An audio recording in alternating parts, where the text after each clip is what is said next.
Croeso i Gylch Meithrin Academi Mudiad Meithrin. Pwrpas y cylch yma yw i ddarparu rywle ble gall staff cylchoedd, aelodau o bwyllgorau, rhieni a myfyrwyr ddod i ddysgu a cael hyfforddiant ar bob math o faterion sy'n nghlwm aredig Cylch Meithrin.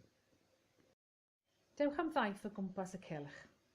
Rydym wedi gosod y cylch mewn gofod uwchben swyddfeydd y mudiad yng Nghaerdydd. Rydym wedi gwneud y defnydd gorau o'r gofod a hynny ar gyllid tin. Yn y clipiau nesaf, byddwn nhw'n edrych yn fanylach ar sut mae'r cylch wedi'i rannu yn ardaloedd chwarae pwrpasol, pa fath o adnoddau geir ynddynt a pha fath o sgiliau fydd y plant yn datblygu trwy chwarae yn yr ardaloedd hyn. Mae darpariaeth barhaus angen fod yn bwrpasol ac yn effeithiol gydag awyrgylch hapus a chyffroes. Dyle'r ystafell a'r tu allan rhoi cyfleoedd i blant chwarae, siarad, gwrando a rhyngweithio ag eraill. Os mae'r ddarpariaeth wedi osod yn gywir, bydd yn cynnig amgylchedd i'r blant gwneud dewisiadau annibynnol, datblygu sgiliau a chynnig profiadau yn ôl diddordebau'r plant. Rhaid bod y dosbarth yn ddiogel ac yn lân.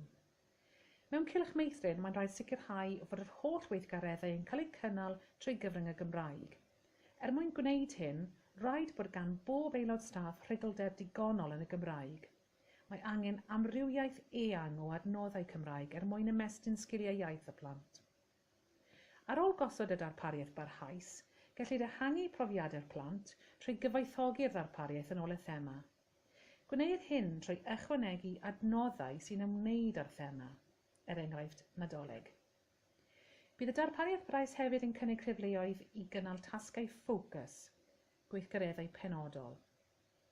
Mae'n bwysig arsylwi ar ddefnydd y plant o'r ardaloedd ac ymgynghori gyda nhw ar bob cyfle.